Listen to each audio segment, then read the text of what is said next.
తరువాతి రాశి తులారాశి. 2025వ సంవత్సరం సెప్టెంబర్ నెలలో తులారాశి వారికి ఏ విధంగా ఉండబోతుందో గురువుగారి మాటల ద్వారా తెలుసుకుందాం.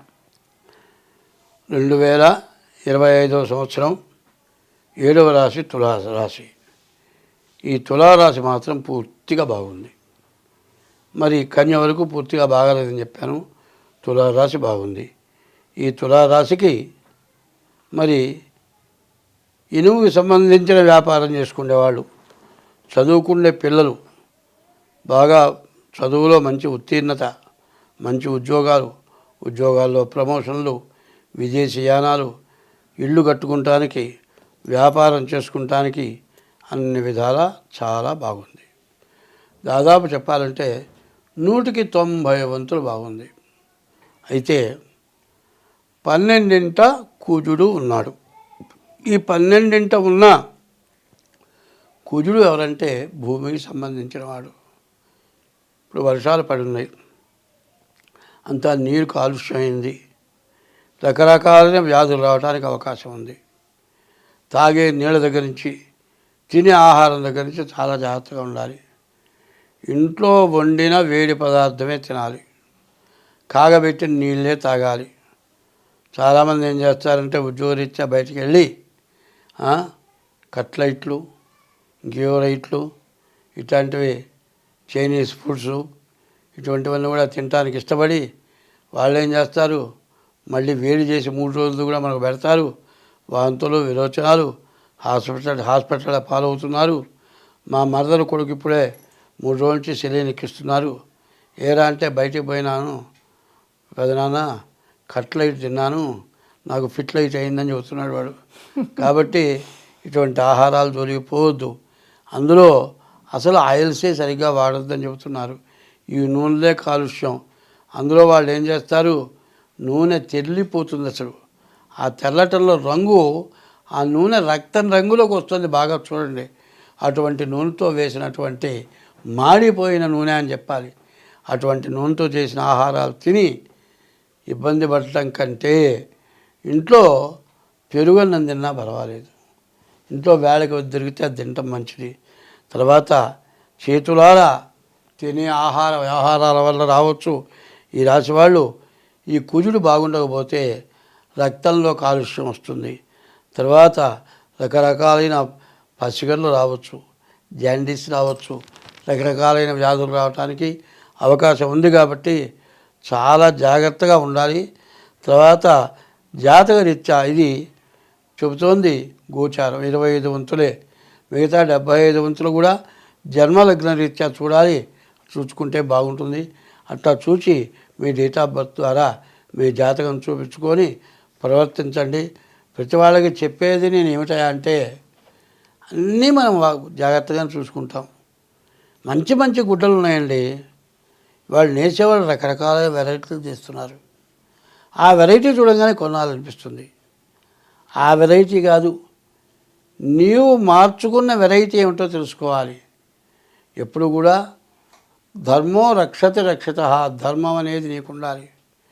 ఎప్పుడు వాకిట్లోకి ఆవు వస్తుంది, ఆవే ఉంటుంది, అంబా నడుస్తుంది, అమ్మవారిని స్మరిస్తుంది.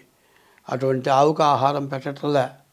పైన కూరగాయలు చెక్కులు తీసి ఆ చెక్కులని ఇంటి నిండా పడతాయని చెప్పి మొత్తం ఒక చోట పోగు చేసి అవి మొత్తం క్యారీ బ్యాగులు వేసి కింద పడకుండా మూట కట్టి ఈ సిరిపుచ్చుకొని రోడ్డు మీద పడేస్తారు.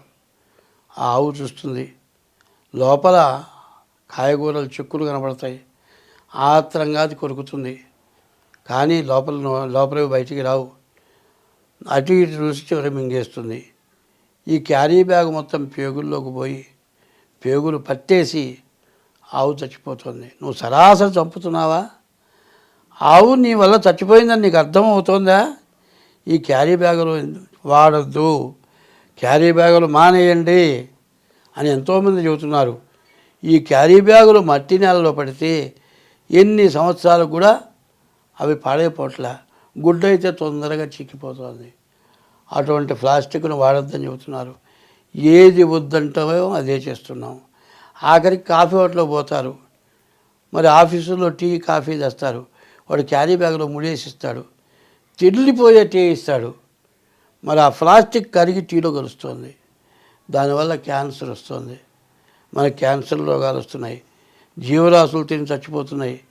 ఇటువంటి పాపాలు ఎవరు చేస్తున్నాం? మనమే చేస్తున్నాం.